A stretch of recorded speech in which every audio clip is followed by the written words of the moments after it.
1945, Judicaël Moussirou.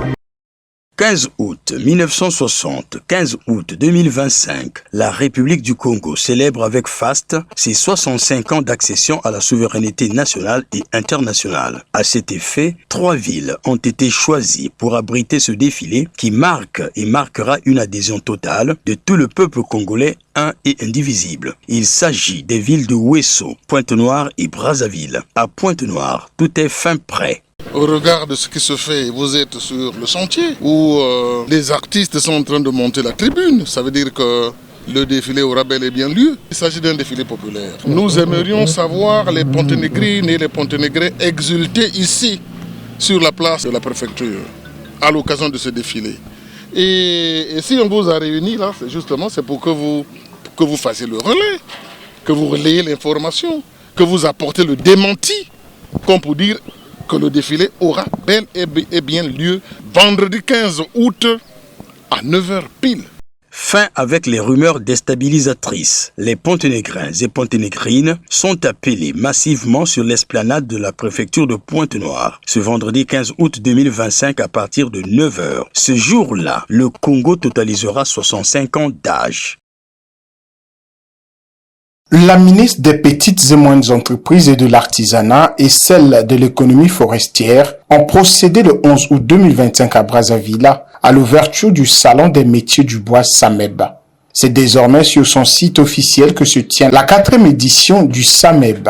Tout en rappelant les tenants et les aboutissants de ce salon, la commissaire générale du SAMEB, Mireille Opa, a magnifié les produits locaux et présenté cet espace adapté et bien aménagé qui offre aux artisans du bois un lieu d'échange, d'exposition et de vente.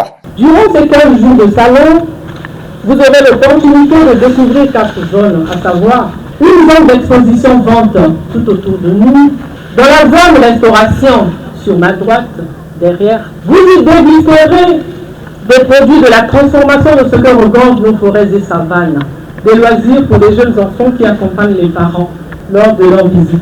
Et enfin, une zone de découverte, celle qui nous sert cet après-midi de lieu pour la cérémonie d'ouverture. Une zone des ateliers, des masterclass pour l'apprentissage de diverses techniques et stratégies dans les métiers du bois, car avant toute transformation des produits, les acteurs doivent suivre une formation puis une formalisation dans nos structures du ministère pour leur insertion dans le monde du travail. Les sociétés forestières à ma droite ainsi qu'à ma gauche mettent à disposition des grossistes, des menuisiers et des particuliers du bois sec pour leurs divers besoins. De son côté, Jacqueline Lydia Mikolo, ministre des Petites et Moyennes Entreprises et de l'Artisanat, a rappelé le contexte particulier de cette 4e édition. L'édition 2025 se tient dans un contexte marqué par des tensions financières qui nous poussent parfois à recourir à cette capacité bien congolaise, la débrouillardise. C'est donc l'occasion de remercier chaleureusement les fournisseurs, sponsors, pépiniéristes, menuisiers et toutes les petites mains qui ont permis de créer ce cadre accueillant et fonctionnel et qui méritent vos applaudissements.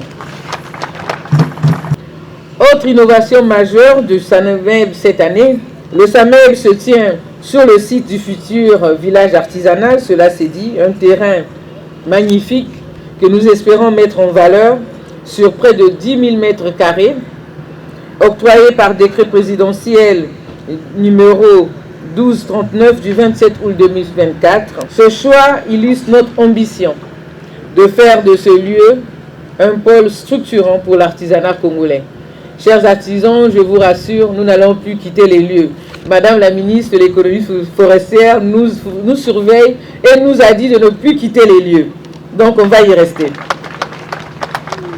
Cette tenue incarne la volonté ferme de placer l'artisanat et en particulier la filière bois au cœur de notre stratégie nationale de diversification et de redynamisation économique. En outre, Rosalie Matondo, ministre de l'économie forestière, estime que la thématique de cette 4e édition, bois et artisanat, de la forêt à la maison, consommant congolais, est évocateur dans la mesure où elle renvoie à mettre en valeur les produits locaux. Ce thème fort et haut de sens nous renvoie non seulement à l'immense potentiel de notre patrimoine forestier, mais également à la nécessité de promouvoir une consommation responsable, locale et inclusive en valorisant nos ressources, nos talents et nos produits à toutes les étapes de la chaîne de valeur du secteur forêt-bois. Le secteur forêt-bois, un des leviers de la diversification de l'économie nationale, offre de nombreuses opportunités permettant l'émergence d'une multitude de petites et moyennes entreprises et des petites et moyennes industries liées au travail du bois. Fort de ce potentiel, le Congo a donc fait le choix stratégique de transformer localement le bois, de favoriser les produits à haute valeur ajoutée et de structurer une industrie et un artisanat compétitif et durable à travers la transformation plus poussée du bois et le partage de production des grumes. Je forme le vœu selon lequel cette 4e édition du SAMEB soit un haut lieu de motivation et de transmission et de relance, et qu'il contribue à ancrer dans nos consciences et nos habitudes le réflexe du consommant congolais dans une logique de souveraineté économique et de résilience écologique, ainsi que d'une dignité culturelle. Louant cette initiative, les artisans qui ont pris d'assaut ce site du SAMEB trouvent ici une opportunité de valoriser non seulement leurs talents, mais surtout le bois, ses métiers et ses produits. Je suis venu exposer le raffia. J'essaie un peu de donner la valeur au raffia en le peignant avec des fils. Donc les tableaux picturales, c'est pas seulement avec la peinture, mais on peut aussi faire autre chose. Je suis satisfaite. Je suis très satisfaite de l'organisation de ce salon.